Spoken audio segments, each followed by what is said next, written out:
अस्सलाम वालेकुम नाजरीन, आप देख रहे हैं नया पाकिस्तान और मैं हूं शहजाद इकबाल। मुल्क को इस वक्त सियासी, मुआशी और सिक्योरिटी सतह पर कई चैलेंजेस का सामना है। एक तरफ वफाकी हुकूमत और पाकिस्तान तहरीक इंसाफ के दरमियान फौरी इंतखाबात को लेकर रस्साकशी जारी है, तो दूसरी तरफ ज़र मुबादला के ज़खायर में तेजी से कमी आ रही है और IMF प्रोग्राम में ताखीर की वजह से मुल्क पर डिफॉल्ट का खतरा मंडरा रहा है। जबकि हालिया दिनों में दहशतगर्दी के वाक़यात में इजाफे ने मुल्क को दरपेश खतरात में मजीद इजाफा कर दिया है। मुल्क में बढ़ती दहशतगर्दी से निपटने के लिए आज वज़ीर आज़म शहबाज शरीफ की ज़ेर सदारत कौमी सलामती कमेटी का अहम इजलास हुआ, जिसमें यह दो टोक फैसला किया गया है कि पाकिस्तान को ललकारने वालों को पूरी कुव्वत से जवाब दिया जाएगा और पाकिस्तान की कौमी मफादात पर कोई आंच नहीं आने दी जाएगी। कौमी सलामती के कमेटी के एलामी के मुताबिक इजलास से मुल्की मईशत और अमन व अमान का तफसीली जायजा लिया गया। वज़ीर ख़जाना इसाक डार ने माशी सूरत हाल और चैलेंजेस से आगाह किया, जबकि इंटेलिजेंस इदारों ने मुल्क में अमन व अमान की सूरत हाल पर ब्रीफिंग दी और दहशतगर्दी की हालिया लहर से मुतल्लिक इकदाम से आगाह किया। इजलास ने दो टोक राय का इजहार किया कि पाकिस्तान के कौमी मफादात पर कोई आंच नहीं आने दी जाएगी और ना ही किसी को भी कौमी सलामती के कलीदी तस्वुर को नुकसान पहुंचाने की इजाज़त दी जाएगी। इसके अलावा मुल्क में बढ़ती महंगाई के खिलाफ पाकिस्तान तहरीक इंसाफ ने आज से मुल्क गिर एहतजाज का सिलसिला दोबारा शुरू कर दिया है, जबकि आज ही इस्लामाबाद हाई कोर्ट की तरफ से इस्लामाबाद में बल्दियाती इलेक्शन से मुतल्लिक बड़ा फैसला सामने आया है। इस्लामाबाद हाई कोर्ट ने इलेक्शन कमीशन को हुक्म दिया है कि इस्लामाबाद में बल्दियाती इंतखाबात 31 दिसंबर यानी कल करवाए जाएं। इस्लामाबाद हाई कोर्ट के जज जस्टिस अरबाब मोहम्मद ताहिर ने पाकिस्तान तहरीक इंसाफ और जमात इस्लामी की दरख्वास्तों पर इलेक्शन कमीशन ऑफ पाकिस्तान का बल्दियाती इंतखाबात मुलतवी करने का नोटिफिकेशन मुअत्तल कर दिया है और फैसले में कहा है कि इलेक्शन कमीशन कल इस्लामाबाद में बल्दियाती इलेक्शन कराए और वफाकी हुकूमत इलेक्शन कमीशन की मुआवनत करे।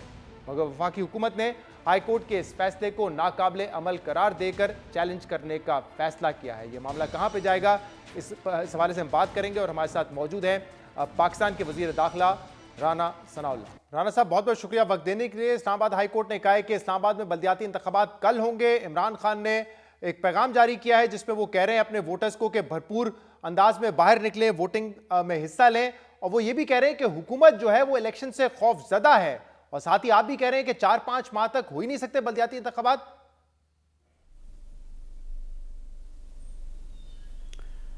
देखें, अगर हुकूमत इमरान खान साहब की जो है वो नज़र में इलेक्शन से खौफजदा है तो वो फरमाएं कि ये अदारे जो हैं ये 2020 में उनके दौरे हुकूमत में जो है ये अपनी मुद्दत पूरी करके ख़त्म हो गए थे। वो 2020, 2021 और अप्रैल 2022 तक वो ये तकरीबन 2.5 साल क्या करते रहे हैं। उन्होंने क्यों नहीं बर वक्त जो है वो इलेक्शन करवाए और इन अदारों को दोबारा जो है वो वजूद बख्शा। तो मामला ये है कि ये एक पिटीशन हाई कोर्ट में हुई और हाई कोर्ट ने उस पिटीशन में उठाए गए नकात को जो है वो बावज़न जाना और दोबारा जो है उन्होंने इलेक्शन कमीशन का जो फैसला था 31 दिसंबर को इलेक्शन करवाने का, उसके ऊपर रिव्यू करने, नज़रसानी करने के मतलब कहा जी। जिस हाई कोर्ट के फैसले के तनाज़र में इलेक्शन कमीशन ने जो है वो अपना फ़ैसला जो है वो रिव्यू किया और 31 दिसंबर को उन्होंने होल्ड किया कि इलेक्शन जो है ये नहीं होंगे। इसमें वोटर लिस्टों का मामला है, इसमें जो नई लेजिस्लेशन हुई है, हल्का बंदियों का मामला है।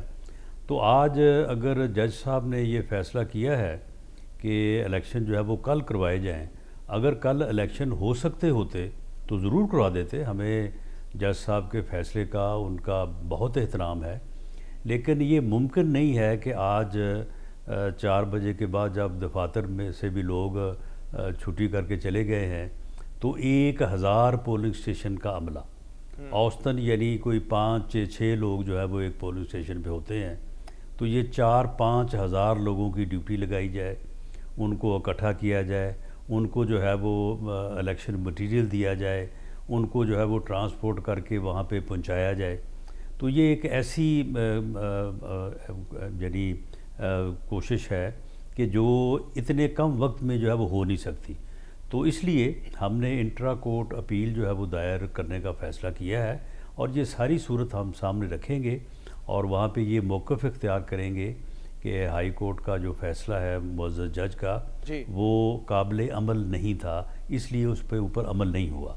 और हमें उम्मीद है कि इंट्रा कोर्ट अपील में जो डीबी बैठेगी या 2 जज साहबान होंगे तो वो इस फैसले को जो है वो कलअदम करार देंगे। सही। राणा साहब ये बताएं कि ठीक है, आप कह रहे हैं कि कल काबिल अमल नहीं है, लेकिन इलेक्शन कमीशन ने 2 रोज पहले ही ये फैसला किया था कि 31 तारीख को इलेक्शन नहीं हो सकते, यानी कि 2 दिन पहले तक जितना काम करना होगा इस इलेक्शन के हवाले से वो इलेक्शन कमीशन ने कर लिया होगा।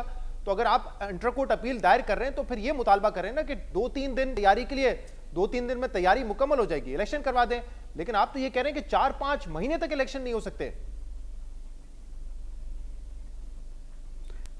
नहीं, जब शेड्यूल जो है वो 31 दिसंबर तक जो दिया गया था उसके ऊपर इलेक्शन नहीं हो सके और फिर पार्लियामेंट ने जो है वो एक लॉ पास किया है, उसके मुताबिक वोटर लिस्टों की करेक्शन होनी है, उसके मुताबिक जो है ये जो हल्का बंदी होनी है, हलकों में इजाफा होना है, तो ये सारा अमल जो है ये 2-3 दिन में तो नहीं हो सकता। इसके लिए कम से कम जो है वो हल्का बंदी के लिए कम से कम 60 दिन दरकार है। लेकिन इसके बाद जो वोटर लिस्टों की वाला मामला है या जो आप लोगों ने तकरीबन 30 दिन दरकार है, जो आप लोगों ने यूनियन काउंसिल बढ़ाई है 101 से 125, ये तो आपने शेड्यूल जारी होने के बाद की थी ना, तो ये तो वैसे ही गलत अमल है। शेड्यूल जारी हो चुका है, अब इलेक्शन लड़े, और जो 101 यूनियन काउंसिल भी की गई थी वो भी 4-5 महीने पहले की गई थी, यानी कि आबादी को देखते हुए यूनियन काउंसिल बढ़ा दी थी। अब शेड्यूल जारी हो गया, तमाम कैंडिडेट्स ने अखराजात कर लिए, इलेक्शन की तैयारी मुहिम जोरों पर थी, और आप कह रहे हैं दरख्वास्त डाल रहे हैं कि यूनियन काउंसिल बढ़ा दें। ये तो इलेक्शन रोकने वाली बात हुई ना फिर। नहीं, ये वोटर्स की तादाद, आबादी की तादाद जो बड़ी है और वोटर लिस्टों में जो है वो कोई तकरीबन कोई 70,000 के करीब वोट हैं जिनको जो अपने एड्रेस पे ही मौजूद नहीं हैं। ये सारी जो कॉम्प्लिकेशन है ये कोई तकरीबन कोई 15 के करीब रिटें हैं जो इस वक्त इस्लामाबाद हाई कोर्ट में पेंडिंग है। तो ये वो लोग जो इलेक्शन लड़ रहे हैं ये वही लोग गए हैं, ये कोई गवर्नमेंट ये रिटें की। तो बाकी जहाँ तक इस बात का तल्लक है कि लेजिस्लेशन जो है पार्लियामेंट बिल्कुल कम्पिटेंट है, पार्लियामेंट किसी वक्त भी जो है वो लॉ को अमेंड कर सकती है, लेजिस्लेशन कर सकती है। तो ये गलत किस तरह से हुआ? लेकिन जो पार्लियामेंट ने लॉ पास किया है उसके ऊपर अमल दरामद करना जो है वो दुरुस्त है, अमल दरामद ना करना गलत होगा। नहीं, लेकिन इलेक्शन के शेड्यूल से पहले वो आप कर लेते ना, इलेक्शन कमीशन ने शेड्यूल जारी कर दिया, उसके बाद कानून तब्दील करेंगे तो फिर तो इलेक्शन के शेड्यूल के इलेक्शन इलेक्शन के शेड्यूल के बाद जो है वो लेजिस्लेशन हो सकती है। पार्लियामेंट पे ऊपर किसी किस्म की कोई कदगन नहीं है। जो लोग शोर मचा रहे हैं ना तो ये पार्लियामेंट में बैठे हैं, तो फिर ये इस्तीफे दे के घर बैठे हैं, सहूलतें ले रहे हैं, होगी, लेकिन अपना जो है वो अपना जो है वो लॉजेस और बाकी सारा कुछ इस्तेमाल कर रहे हैं। तो ये बैठे ना, आए ना पार्लियामेंट में आगे वहाँ पे बताएं कि जी ये लेजिस्लेशन नहीं हो सकती। राजा साहब, लेकिन तासुर तो यही जा रहा है पूरे मुल्क में। आप लोग इलेक्शन, चाहे वो कराची हैदराबाद के लोकल बॉडी इलेक्शंस हो, बाय इलेक्शंस हो या ये इलेक्शंस हो, तासुर तो ये मजबूत होता जा रहा है कि आप लोग बात तो करते थे कि वोट को इज्जत दो, लेकिन जब वोट डालने की बारी आ रही है तो आप फिर भाग रहे हैं इलेक्शन से। और इमरान खान साहब कह रहे हैं कि आप खौफजदा हैं इसलिए आप नहीं आना चाह रहे इलेक्शन में। नहीं, वोट को नहीं, सुन लेना, वोट को इज्जत दो। अगर हम इलेक्शन करवाने से भाग रहे हैं तो हम कितना भाग रहे हैं? यही जो 6-7 माह से हम हुकूमत में हैं, तो जो पहले 3.5 साल बैठे रहे हैं, आप मुझे बताएं कि उन्होंने आते ही सबसे पहले जो है वो बल्दियाती अदारे जो है वो उन्होंने ख़त्म किए, और बल्दियाती अदारे ख़त्म करने के बाद उन्होंने क्यों नहीं इलेक्शन करवाए? पंजाब में उन्होंने आते ही 2019 में जो है वो अदारे ख़त्म कर दिए। उसके बाद वो अदारों के लोग जो थे, मुंतखब लोग, उन्होंने जो है वो हाई कोर्ट गए, वो सुप्रीम कोर्ट गए, सुप्रीम कोर्ट ने उन्हें बहाल कर दिया। इन्होंने सुप्रीम कोर्ट के ऑर्डर के ऊपर पूरा 1 साल अमल नहीं किया। ये बात इन्हें शर्म आनी चाहिए जब ये इस किस्म की बातें करते हैं कि जी अदालत के फैसले का एहतराम नहीं किया, फलां नहीं किया। ये 1 साल इन्होंने सुप्रीम कोर्ट के ऑर्डर के ऊपर अमल नहीं किया है। ये बात आपकी तो अब ये बल्दियाती इदारों में और अब इनको नजर आ रहा है कि जी इलेक्शन से दौड़ा जा रहा है। ये फिक्र ना करें, ये अक्टूबर में इनका इलेक्शन का शौक पूरा हो जाएगा। राजा साहब, ये बात आपकी दुरुस्त है कि पंजाब में सुप्रीम कोर्ट का फैसला आ गया, इसके बाद भी लोकल बॉडीज को बहाल नहीं किया गया। अपने दौरे हुकूमत में तहरीक इंसाफ बहुत सारे बाय इलेक्शन हारी भी थी, हो सकता है कि शायद इस वजह से वो इलेक्शन ना करवा रहे हो, लेकिन अब वही अमल आप लोग करने जा रहे हैं। और ये बात समझ से बालातर है कि 4-5 महीने पहले 53 यूसी से आपने 101 कर दी इस्लामाबाद की, अब आप कह रहे हैं 125 होनी चाहिए। तो 5 महीने में 25% यूसी बढ़ाने का मतलब क्या है कि 25% आबादी बढ़ गई है इस्लामाबाद की 5 महीने में? नहीं नहीं, आबादी भी बड़ी है, इसमें कोई शक नहीं है, आबादी भी बड़ी है, लेकिन हमने यहाँ पे मेयर का इलेक्शन जो है वो डायरेक्ट रखा है। और हम समझते हैं कि इस्लामाबाद जो पाकिस्तान का कैपिटल है, उसका मेयर जो है वो बराह रास्त वोट से मुंतखब होना चाहिए। उसमें ज़्यादा ग्रेस होगी, ज़्यादा जमहूरियत होगी और ज़्यादा जो है वो इफेक्टिव होगा। सही। राना साहब, इसके अलावा आज नेशनल सिक्योरिटी कमेटी का इजलास हुआ, दहशतगर्दी के वाकयात बढ़ रहे हैं और आज सागडा साहब ने भी ब्रीफिंग दी है माशी हालात पर। कितने संगीन है माशी हालात आपकी कैबिनेट की नज़र में, इस कमेटी की नज़र में इजलास हुआ, और क्या ये तवक्को की जा रही है कि आपकी हुकूमत ही इन माशी चैलेंजेस का सामना कर लेगी, इससे निकालेगी, मुश्किल फैसले कर लेंगे, अहम फैसले कर लेंगे ताकि IMF का प्लान बहाल हो, या कोई टेक्नोक्रेट सेटअप की तरफ जाना पड़ेगा कि वो ये फैसले लें? जी, इसहाक डार साहब ने आज काफ़ी तवील जो है वो ब्रीफिंग दी है। उसमें उन्होंने जो मुआशी हालात हैं उनके मतलब भी जो है वो कमेटी के मुअज़्ज़ज़ अरकान को जो है वो मुतला किया, और उन्होंने बिल्कुल जो सही पिक्चर है वो नेशनल सिक्योरिटी कमेटी के जो है वो सामने रखी। उसमें मुश्किलात ज़रूर हैं जिनका उन्होंने जो है वो ज़िक्र किया, लेकिन अल्लाह के फजल से पाकिस्तान इतना मुस्तहकम ज़रूर है कि इसमें डिफ़ॉल्ट का जो है वो बिल्कुल कोई ख़तरा नहीं है। उन्होंने कमेटी को यकीन दिलाया कि किसी सूरत भी जो है वो डिफ़ॉल्ट का जो है वो ख़तरा नहीं है, मासवाए इसके कि एक जमात जो है वो एक बाकायदा मुल्क दुश्मन एजेंडे के ऊपर काम करते हुए ये कंपेन कर रही है, और उसके मतलब उन्होंने बाज़ ऐसे शवाहद पेश किए वहाँ पे कि जिससे ये साबित होता है कि ये लोग जो हैं ये मुल्क को डिफ़ॉल्ट करवाने के लिए जो है ये एडी चोड़ी का जो है वो ज़ोर लगा रहे हैं। और उन्होंने IMF से मुतल्लक भी जो बातें जो है वो सामने रखी, और दोस्त ममालिक के जो यानी वादे हैं या उनकी जो पाकिस्तान से मुतल्लक जो उनके अच्छे ख्यालात और पाकिस्तान को इस मुश्किल से किस किस्म के निकालने से शवाहिद मुतल्लक जो रखे गए उन्होंने कि कमिटमेंट्स की हैं उसके मुतल्लक भी आगाह किया। तो उससे कमेटी के अरकान ने उसके ऊपर बड़े इत्मीनान का इज़हार किया कि अगर इसी तरह से मामलात आगे चलते हैं तो इंशाअल्लाह ताला उन्होंने 15 जनवरी या जनवरी के महीने में उन्होंने कहा कि ये सारी मुश्किलात जो हैं वो इंशाअल्लाह ताला हल हो जाएंगी। पता नहीं किस बात पे आप कह रहे हैं कि इसी तरह मामला चलते रहे, तो इत्मीनान का इज़हार उस बात पे कि इस तरह मामला चलते रहे तो पैसे नहीं मिलेंगे पाकिस्तान को, क्योंकि ना हमारी IMF से कोई डील हो पा रही है, ना ही बार बार वजीर खजाना के कहने के बाद कि दोस्त ममालिक हमें $3 बिलियन देंगे। डील हो जाएगी ना, हो जाएगी, डील भी हो जाएगी, और दोस्त ममालिक अपनी कमिटमेंट भी पूरी कर दें। आप क्यों इतने मायूस हैं? मायूस इसलिए हैं क्योंकि सागडा साहब ने 3 हफ्ते पहले कहा था कि मेरा ये क्लिप आप मुझे 2 हफ्ते बाद सुनवा दीजिएगा कि $3 बिलियन हमें मिल चुके होंगे। तो जाहिर सी बात है अब 2 हफ्ते के बजाय 3 साढ़े 3 हफ्ते हो गए, तो सवाल तो करना बनता है ना इस पर। जी इंशाअल्लाह ताला 2-3 हफ्तों में इंशाअल्लाह मिल जाएंगे। जनवरी में जो है वो $3 अरब भी मिलेंगे, और इसके अलावा बाकी भी उन्होंने जो चीज़ें बताई हैं मेरा ख्याल है कि बिफोर टाइम उनको ऑन एयर करना जो है वो मुनासिब नहीं है। अच्छा, तो इसमें जो है वो भरपूर जो है वो कोशिश हो रही है। राना साहब, और आपने कहा कि एक जमात के हवाले से भी आज जिक्र हुआ, यानी कि वो तहरीक इंसाफ है, कि वो ये कैसे एक प्रोपागेंडा या बयानिया बना रही है डिफॉल्ट का, किस किस्म के शवाहिद रखे गए थे? बहरहाल वो उनकी वो हरकतें जो वो यानी मुल्क दुश्मन अनासर से मिल के मुल्क के अंदर भी और बाहर भी जो है वो ये यानी मुहिम जो ही कर रहे हैं कि पाकिस्तान जो है वो किसी तरह से डिफ़ॉल्ट कर जाए, क्योंकि वो तो बरमला ऑन रिकॉर्ड हैं कि अगर हम बरसे इक़्तिदार नहीं रहे तो ये मुल्क जो है इसके ऊपर एटम बम गिर जाना चाहिए, ये मुल्क जो है वो 3 टुकड़ों में तकसीम हो जाना चाहिए। यानी ये ऐसा बदबख्त टोला जो है वो इस मुल्क के ऊपर जो है वो यानी मुसल्लत हुआ और सियासत में वारद हो चुका है कि जिसका वजूद जो है जब तक वोट के ज़रिए से माइनस ना हुआ, ये इस मुल्क के लिए एक मुस्तकिल ख़तरा है।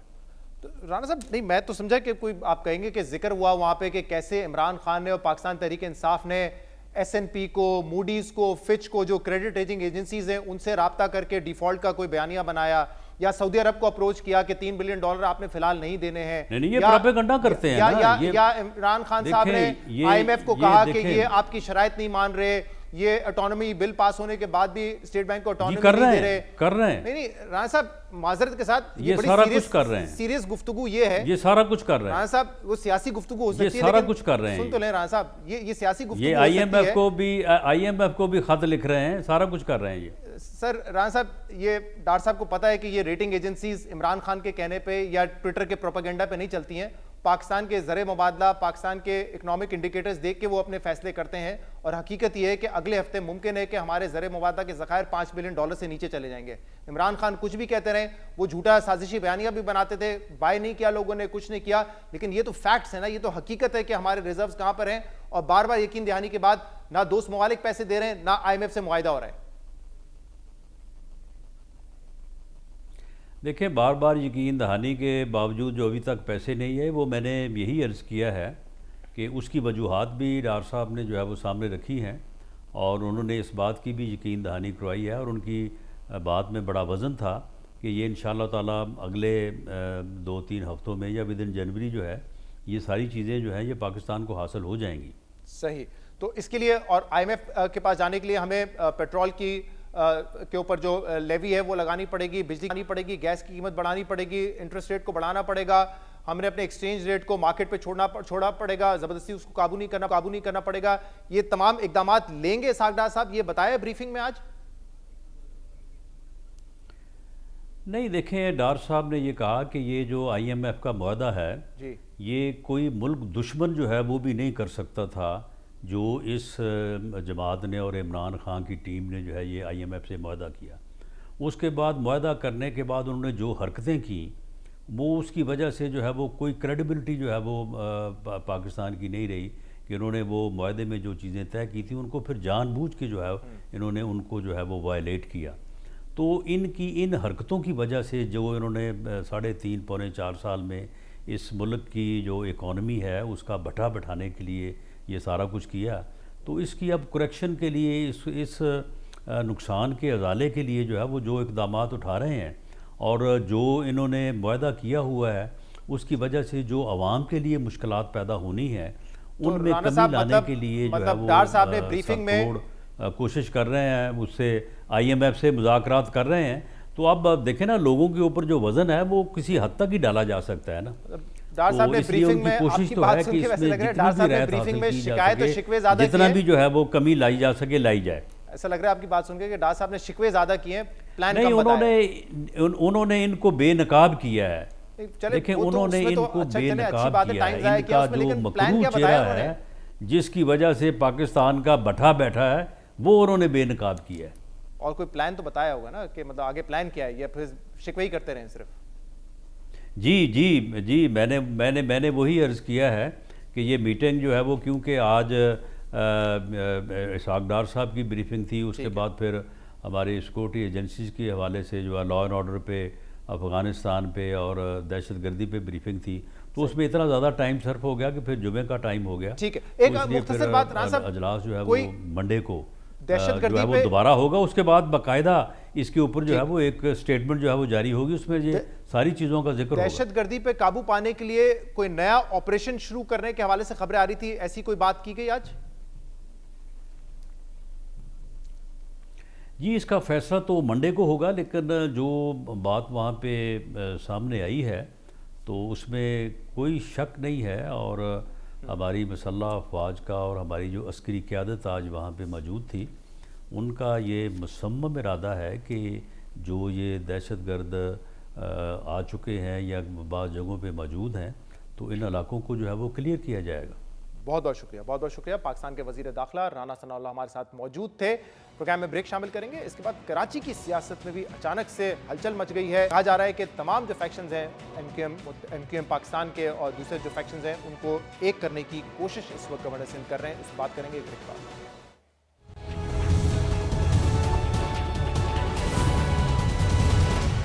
Welcome back. मरकज और पंजाब में सियासी हंगामा खेजी के बाद कराची की सियासत में भी हलचल पैदा हो रही है। MQM के तमाम धड़ों के इंजमाम की कोशिशों में एक बार फिर तेजी आ चुकी है। इस सिलसिले में MQM पाकिस्तान की जानिब से अलहदगी इख्तियार करने वाले तमाम धड़ों के साथ मुज़ाकरात के लिए ग्रीन सिग्नल दिए जाने के बाद गवर्नर सिंध कामरान टिसोरी ने पीएसपी के चेयरमैन मुस्तफा कमाल और सदर अनीस कायम खानी को इंजमाम के हवाले से बाज़ाब्ता बातचीत की दावत दे दी है। गवर्नर सिंध कामरान टिसोरी ने जियो न्यूज़ के प्रोग्राम आज शाहजेब खानजादा के साथ में गुफ्तगू करते हुए एमक्यूएम के मुख्तलिफ धड़ों में मर्जर की तस्दीक की। कामरान टिसोरी का कहना था कि पीएसपी और फारूक सत्तार ने खालिद मकबूल सिद्दीकी की क़ियादत में काम करने की रजामंदी का इजहार किया। एमक्यूएम पाकिस्तान के सरबराह डॉक्टर खालिद मकबूल सिद्दीकी भाई हैं और होंगे और रहेंगे। इस मामले पे जो भी बातचीत हुई, खालिद भाई के ऊपर सबका इत्तेफाक है। इदारों की किसी किस्म की सियासी मदाखलत मुझे नजर नहीं आती। इनिशिएटिव मैंने ही लिया है। पाकिस्तान तहरीक इंसाफ का इस हवाले से कहना है कि ये जो इंजमाम की कोशिशें हो रही हैं, ये उनका कराची में वोट बैंक मुतासर करने की एक कोशिश है और इसके पीछे इस्टेब्लिशमेंट है। इस हवाले से 2 दिन पहले साबिक गवर्नर सिंध इमरान इस्माइल ने गुफ्तगू की थी और इस हवाले से कल फवाद चौधरी ने भी ये कहा है कि इस्टेब्लिशमेंट की बी टीम होगी और अगर ऐसी कोई टीम बनती है तो उससे अवाम जूते मारेगी। ये जो एमकेएम जो गठित होगी, ये क्यों गठित होगी? एस्टैब्लिशमेंट की बी टीम होगी। एस्टैब्लिशमेंट की जो टीम है, चाहे वो जो मर्जी जहाँ पे इस तरह से वो इकट्ठे होंगे, उनको जूते पड़ेंगे। कोई अवाम में हमदर्दी नहीं है। एमकेएम ने दरमियान में ये हुआ कि एमकेएम नाराज है हुकूमत से तो रब्ता करें, तो हमारे जो पीटीआई कराची के करता धरता थे, उन सब ने पूरा सर्वेस कराए और कहा कि जी इस वक्त एमकेएम से हाथ मिलाना एक डेथ किस है, किस ऑफ डेथ है, इनके नजदीक ना जाए। ये सारे भी इकट्ठे हो जाएं तो 0 + 0 + 0 = 0 है और ये सारे दोबारा एस्टैब्लिशमेंट के परवरदा बन के और ये समझते हैं कि ये कराची के अवाम को शिकस्त दे लेंगे। वहाँ कुछ नहीं होना। पाकिस्तान तहरीक इंसाफ का कहना है एमकेएम के जो मुख्तलिफ ग्रुप्स हैं उनको एक करने की जो कोशिश है उसके पीछे एस्टैब्लिशमेंट है ताकि जो पाकिस्तान तहरीक इंसाफ का वोट बैंक है उसको काटा जाए। पहली मरतबा नहीं है कि इस किस्म की कोई कोशिश हो रही हो। इस मरतबा क्यों ज़रूरत पड़ी, मामला कहाँ तक पहुँचे हैं, इस पर बात करने के लिए हमारे साथ मौजूद है एमक्यूएम पाकिस्तान के सीनियर रहनुमा ख्वाजा इजहारुल हसन। ख्वाजा साहब, बहुत बहुत शुक्रिया वक्त देने के लिए। ज़रा बताइएगा कि मतलब पहले भी ये कोशिशें हो चुकी हैं, कामयाब नहीं हुई, अब ये इनिशिएटिव किसका है और ज़रूरत किसने महसूस की कि तमाम एमक्यूएम के धड़ों को एक हो जाना चाहिए? जी देखें, ये मुनकसिम किस्म के जो क़यादत थी कराची में, उसके कोई खातिर खा नताइज तो नहीं आए। इलेक्शन में आपने देख लिया कि तमाम जमातों का वोट बैंक न सिर्फ गिरा बल्कि लोग भी मायूस हुए। अब गवर्नर सिंध अपनी तरफ से उन्होंने एक इनिशिएटिव लिया है और मैं समझता हूँ कि अगर शुरू दिन से हम ये बात कह रहे हैं कि एमकेएम का नाम, निशान और ये परचम यही कराची में लोगों के दिलों में बसता है। इसी परचम और इसी निशान के तहत हमें मिलकर जद्दोजहद करनी चाहिए और आखिरकार हम मुख्तलिफ मुनकसिम होकर हमें कुछ नहीं मिला। और हुआ ये कि जो फवाद चौधरी साहब फरमा रहे थे कि ये इस्टेब्लिशमेंट की बी टीम होगी, तो फवाद चौधरी साहब को मैं ये बताते चलूँ तो इस्टेब्लिशमेंट की बी टीम होना है तो हम चाहते हैं इस्टेब्लिशमेंट की मीटिंग बन जाए। जिस तरह फवाद चौधरी साहब के वजीर आजम ये कहते रहे कि 3.5 साल मुझे काम नहीं करने दिया गया, उसके बरखिलाफ आरिफ अलवी साहब कुछ और कहते हैं और परवेज इलाही साहब कुछ और कहते हैं। तो फवाद चौधरी अपने कायदीन के बयान सुने और पता करें कि ये इस्टेब्लिशमेंट की बी टीम तो पाकिस्तान तहरीक इंसाफ बन के रही है। मैं फवाद साहब के बयान पर आता हूँ, लेकिन ये बताइएगा फवाद साहब कि ये आप कह रहे हैं कि कामरान टिसोरी साहब गवर्नर सिंध का इनिशिएटिव है, लेकिन ये कोई कंडीशनल है कि मतलब ये पीएसपी हो या फारूक सत्तार हो वो आके जम हो जाएंगे, जमात एमक्यूएम पाकिस्तान ही रहेगी और खालिद मकबूल सिद्दीकी उसके सरबराह होंगे, इनको ये एक्सेप्ट करना पड़ेगा? ये मशरूत पेशकश है या कोई और फार्मूला भी हो सकता है? मेरा ख्याल है कि आपने जरा अल्फाज सख्त इस्तेमाल कर दिए। बिल्कुल ये बात दुरुस्त है कि एमक्यूएम पाकिस्तान ही जमात है, सब इस जमात में शामिल होंगे। हम गाहे बगाहे सबको दावत देते रहें, चाहे वो पीएसपी के दोस्त हों, चाहे फारूक सत्तार साहब हों और उनके रुफका हों, लाजमी सब एमक्यूएम के परचम तले ही जमा होंगे। खालिद भाई कन्वीनियर होंगे, खालिद भाई एमक्यूएम के एक अनडिस्प्यूटेड कन्वीनियर है और कन्वीनियर रहेंगे। तो मेरा ख्याल है अगर इस तरह से नेक नियती से ये इत्तेहाद होता है, ये इंतजाम होता है जी, तो कराची के लिए आगे फ्यूचर में कराची की पॉलिटिक्स में बेहतरी की तवक्को की जा सकती है। और मुस्तफा कमाल साहब इसके लिए तैयार है? क्योंकि 2018 के इलेक्शन से पहले जो कोशिश थी ये करने की, जब फारूक सत्तार साहब कन्वीनर थे, तो उस वक्त तो कहा जा रहा था कि नया परचम होगा, शायद नई जमात का नाम होगा, फिर लड़ेंगे। तो इस दफा मुस्तफा कमाल साहब तैयार हैं एमक्यूएम पाकिस्तान में अपनी जमात को जम करने में? नहीं जनाब, ये उस वक्त भी नहीं था। उस वक्त भी अगर आपको याद हो तो सिर्फ ये बात लिखी गई थी कि एक नाम और एक निशान, और वो एक नाम और एक निशान पकड़ ही है, और वो नाम मुत्तहिदा कौमी मूवमेंट पाकिस्तान है। और यकीनन खुशदिली से सबने तस्लीम किया, तभी तो ये हो रहा है। और इसमें अगर कहीं जबरदस्ती का तासुर होता तो ना गवर्नर सिंह इतने एक्टिव होते, ना वो गवर्नर हाउस को इतना स्टेज पे रखते।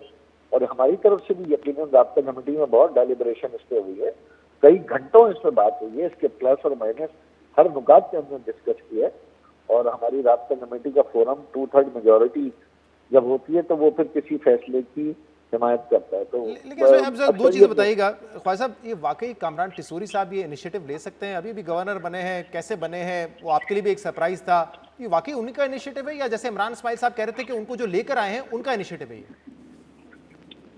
असल में इमरान इस्माइल साहब या पीटीआई के दोस्त ये समझते हैं कि जिस तरह उनको 14 सीटें कराची में दिला दी गई, शायद वही काम दोबारा होगा। अच्छा, तो ऐसा नहीं है 90 से कोई आदमी रात को सोए और सुबह एमपी और एमएनए में छोड़ जाए, तो ये तो हैरानगी की बात जरूर। हैरानगी तो है ना, कामरान टिसूरी की वजह से जो है फारूक सत्तार साहब के ताल्लुकात खराब हुए, एकदम से वो आए डिप्टी कन्वीनर और फिर गवर्नर, मतलब छक्का ही मारा है उन्होंने भी आते साथ। देखें, गवर्नर के लिए जाहिर है वजीर आजम ने एडवाइस भेजी होगी, सदर पीटीआई के हैं, उन्होंने मंजूर की होगी, सदर का नुमाइंदा है ना गवर्नर से।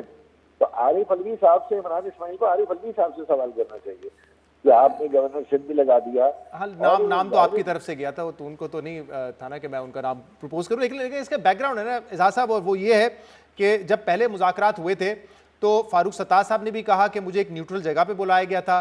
पीएसपी के मुस्तफ़ा कमाल साहब ने कहा कि एस्टैब्लिशमेंट के कहने पे सेफ हाउस में मुज़ाकरात हुए, ये भी बात सामने आई उस वक्त के फैसल उस वक्त पीटीआई में थे, वो भी बैठे हुए थे। तो ये तमाम चीजें आप लोग ही बताते रहे कि एस्टैब्लिशमेंट ने वो मुज़ाकरात करवाए थे, इसलिए शक पैदा हो रहा है कि शायद दोबारा एस्टैब्लिशमेंट करवा रही है ये।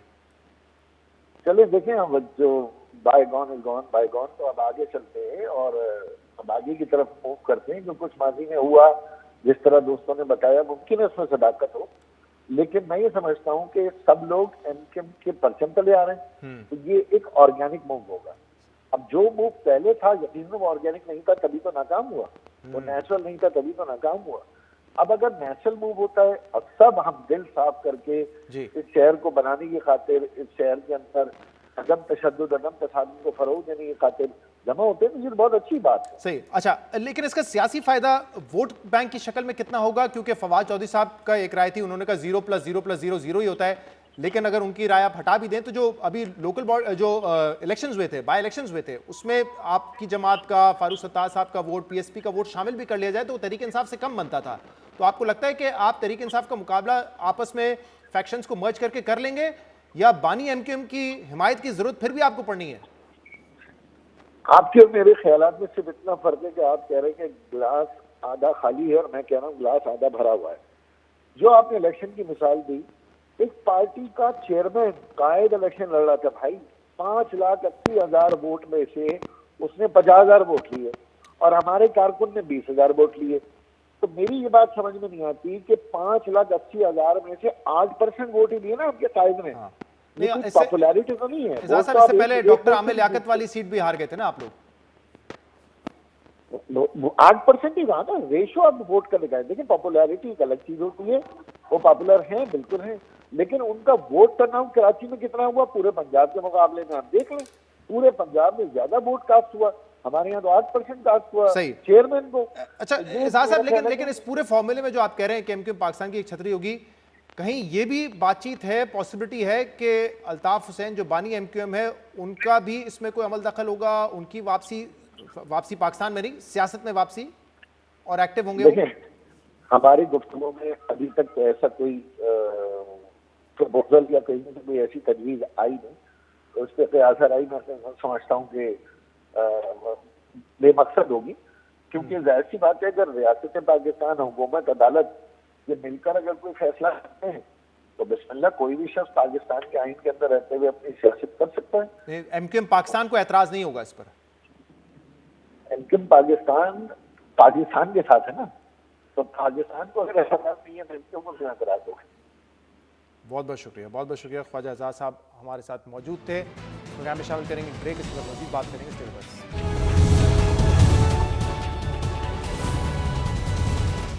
वेलकम बैक नाज़रीन। पाकिस्तान के ज़र मुबादला के ज़खायर $6 अरब से कम हो चुके हैं, $5.8 बिलियन हैं। आज नेशनल सिक्योरिटी कमेटी का जो इजलास हुआ है उसमें माशी हालात पर ब्रीफिंग भी दी है फाइनेंस मिनिस्टर सागदार साहब ने, जो कि 3 हफ्ते पहले कह रहे थे कि पाकिस्तान को जल्द दूसरे ममालिक से $3 बिलियन मिल जाएंगे। वो रकम पाकिस्तान को अब तक मिली नहीं है। इसके अलावा IMF का जो प्रोग्राम है वो भी उसी वक्त बहाल होगा जब उनकी तमाम शराइत पर अमल दरामद होगा। इस पर हम मज़ीद बात करेंगे, जिसके लिए हमारे साथ मौजूद हैं इकोनॉमिस्ट खाका नजीब साहब। डॉक्टर साहब बहुत बहुत शुक्रिया, आपने हमें वक्त दिया। डॉक्टर साहब, कोई तरीका है पाकिस्तान क्या ये अफोर्ड कर सकता है कि IMF की शर्त ना एक्सेप्ट करे और IMF का प्लान इस वक्त ना बहाल हो, लेकिन दोस्त ममालिक से पैसे मिल जाएं तो पाकिस्तान जो है फिर अपने टर्म्स पे नेगोशिएट करे IMF से? कोई इस चीज़ की गुंजाइश है?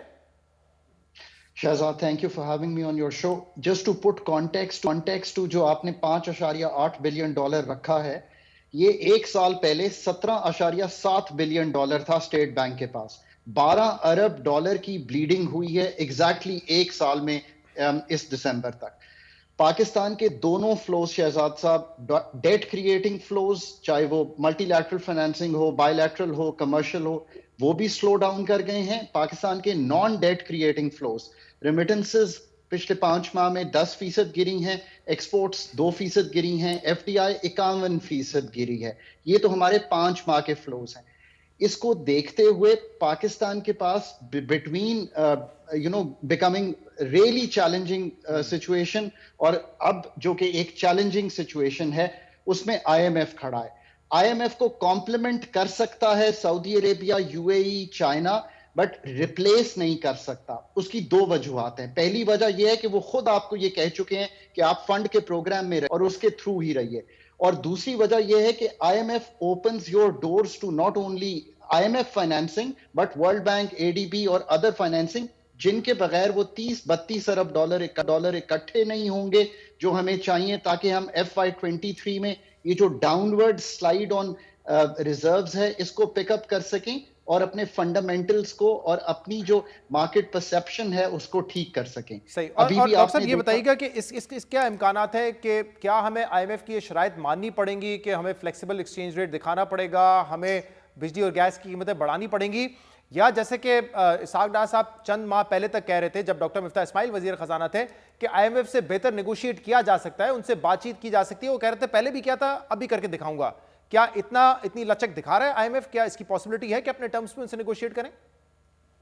तो एक तो शहजाद भाई, I think we have started inching towards IMF। इसका एक चीज आपने कल देखी जब स्टेट बैंक ने जो आपकी टर्फ और जो शॉर्ट टर्म कंसेशनल फाइनेंसिंग थी जो उसका रेट 11% से बढ़ा के 13% कर दिया। सो एक टाइटनिंग जो है वहां पे आपने देखी। This is something typical on the financial architecture जो आई वुड हैव अज्यूम्ड कि IMF के साथ बात हुई होगी। सो आप इंच करना शुरू कर गए हैं। साथ साथ स्टेट बैंक ने यह भी किया कि अब ये जो कंसेशनल फाइनेंसिंग है ये 3% का सिर्फ फर्क रहेगा पॉलिसी रेट से, तो आप बिल्कुल इंच कर रहे हैं। अब मेरा ख्याल है कि एक्सचेंज रेट पे IMF थोड़ी सी फ्लेक्सिबिलिटी दिखा देगा जहां पे बहुत ज्यादा मूवमेंट शायद नहीं करना पड़ेगी, बट ये जो फर्क है ये ऑटोमेटिकली कम हो जाएगा once we go into the fund programme. जहां तक एनर्जी प्राइसेस का ताल्लुक है, वो जो पहले 5 माह के नंबर्स हैं ना शहजाद साहब, वो आपको मूव नहीं दे रहे। नंबर से मेरा मतलब यह है, एक सर्कुलर डेट मैनेजमेंट प्लान है, ये मैंने ही 2015 में लिखा था जो हम फंड के साथ अपडेट करते हैं। उसमें बहुत ज्यादा इस वक्त डिफिकल्टी आ रही है, ब्लीडिंग ज्यादा है, सो हमें कुछ कॉस्ट एडजस्टमेंट वहां पे करनी पड़ेगी। बहुत बहुत शुक्रिया डॉक्टर खाका नजीब साहब हमारे साथ मौजूद थे। नाज़रीन, आज के प्रोग्राम में इतना ही। शो से इजाजत दीजिए। अल्लाह हाफ़िज़।